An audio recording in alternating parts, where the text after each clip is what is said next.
قرآن پاک کا ترجمہ کرتے وقت کوشش کروں گا کہ ترجمہ لفظی اور با محاورہ پیش کر سکوں۔ ایسے نہیں کروں گا کہ ذالک الکتاب کا لفظی ترجمہ وہ کتاب ہے بنتا ہو اور میں ترجمہ کر دوں یہ کتاب۔ ایسے نہیں کروں گا، لہٰذا حتی الامکان کوشش ہوگی کہ ترجمہ لفظی اور با محاورہ ہو۔ یاد رکھیں، جیسے آج ہمارے ہاتھوں میں مکمل قرآن ایک کتابی شکل میں ہے، ایسے نبی پاک علیہ السلام کے وصال ظاہری تک نہ ہو سکا تھا۔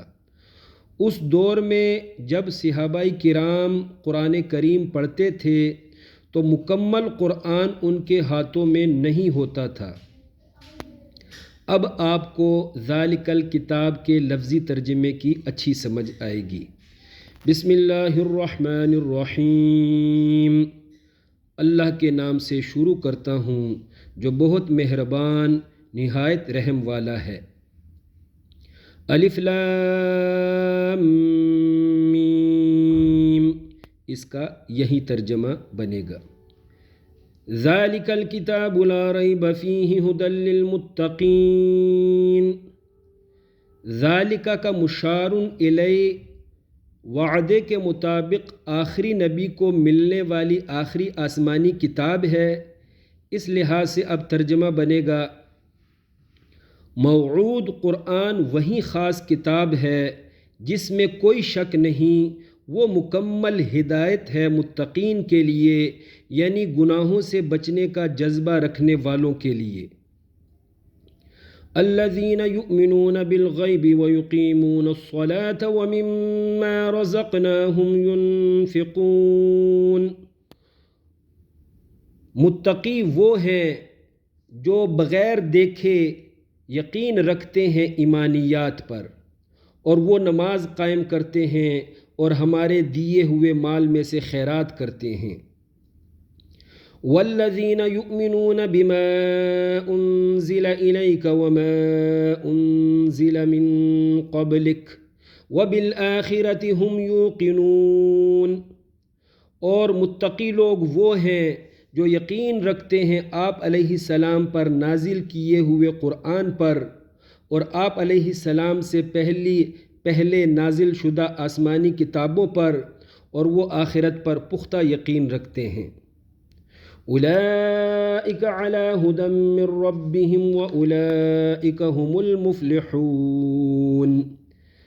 ذکر شدہ خوبیوں والے وہی متقی لوگ اپنے رب کی جانب سے کامل ہدایت پر ہیں، اور وہی خوبیوں والے لوگ کامیاب ہیں۔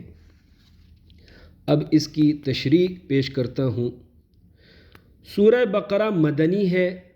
مدینہ منورہ میں سب سے پہلے یہی صورت نازل ہوئی تھی۔ اس وقت مدینہ منورہ میں 4 طرح کی کافر قومیں آباد تھی: یہودی قوم، نصرانی یعنی عیسائی قوم، منافق قوم اور مشرک قوم۔ یہ 4 قومیں اس وقت مدینے میں آباد تھی۔ سورہ بقرہ کے پہلے آدھے میں زیادہ تر یہودیوں کو سمجھایا گیا ہے، اور آخری نصف میں مسلمانوں کو سمجھایا گیا ہے۔ ابتدائی 5 آیات میں مسلمانوں کی تصویر کھینچی گئی ہے، اگلی 2 آیات میں کھلے کافروں کی تصویر کھینچی گئی ہے، اور اگلی 13 آیات میں چھپے کافروں یعنی منافقوں کی منظر کشی کی گئی ہے۔ الف لام میم، یہ حروف مقطعات میں سے ہے، اور ان کا اصلی معنی اللہ اور اللہ کے حبیب کے درمیان ایک راز ہے۔ اسی لیے نبی پاک علیہ السلام نے حروف مقطعات کا معنی آگے کسی کو بھی بیان نہیں کیا، حتیٰ کہ جبرائیل علیہ السلام کو بھی بیان نہیں کیا، جیسے کہ تفسیر صاوی اور روح البیان میں ہے کہ جب حضرت جبرائیل علیہ السلام کاف ہا یا عین صاد حروف مقطعات والی آیت لے کر نازل ہوئے تو جبریل علیہ السلام نے جب کہا کاف، نبی پاک نے فرمایا علمت، میں نے اس کا مطلب جان لیا۔ جبریل علیہ السلام نے کہا ہاں، نبی پاک نے فرمایا علمت، میں نے اس کا مطلب بھی جان لیا۔ اگلے 3 حروف یعنی یا عین صاد، ان 3 حروف کے بارے میں بھی نبی پاک نے ایسے ہی فرمایا۔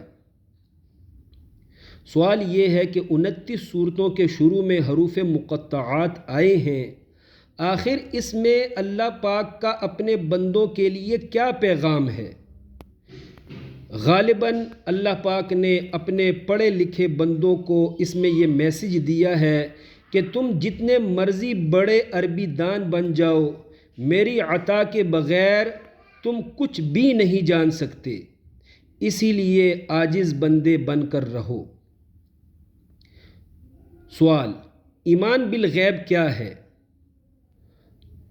جواب، حضرت محمد صلی اللہ علیہ وسلم کے کہنے پر تمام ایمانیات کو دل سے ماننا، یعنی جو بھی غیبی چیزیں ہیں، اللہ پاک ہے، جہنم جنت ہے، یوم آخرت ہے، فرشتے ہیں، جنات ہیں، جتنے بھی ایمانیات ہیں نبی پاک علیہ السلام کے کہنے پر تمام ایمانیات کو دل سے ماننا، یہ ایمان بالغیب ہے۔ اور جس مومن کا جس قدر ایمانیات پر ایمان و یقین مضبوط ہوگا تو اس قدر وہ مومن نیک اعمال میں مضبوط نظر آئے گا۔ یہاں اللہ پاک نے متقی لوگوں کی 5 خوبیاں بیان کی ہیں۔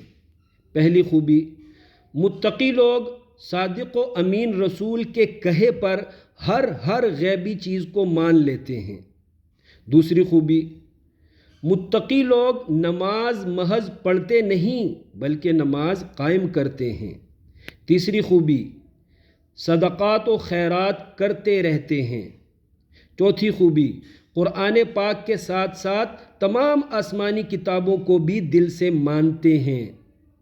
متقی لوگوں کی 5ویں خوبی، وَبِالْآخِرَةِ هُمْ يُوقِنُونَ ہے، یعنی متقی لوگ آخرت پر پختہ یقین رکھتے ہیں، نہ کہ گمان۔ عزیز ساتھیو، یقین اور گمان میں فرق یہ ہے کہ گمان کو کسی بھی دلیل سے کمزور یا ختم کیا جا سکتا ہے، لیکن یقین کو کسی بھی دلیل سے کمزور یا ختم نہیں کیا جا سکتا۔ اللہ کریم اچھی نیتوں کے ساتھ اس آڈیو کو آگے شیئر کرنے کی توفیق عطا فرمائے۔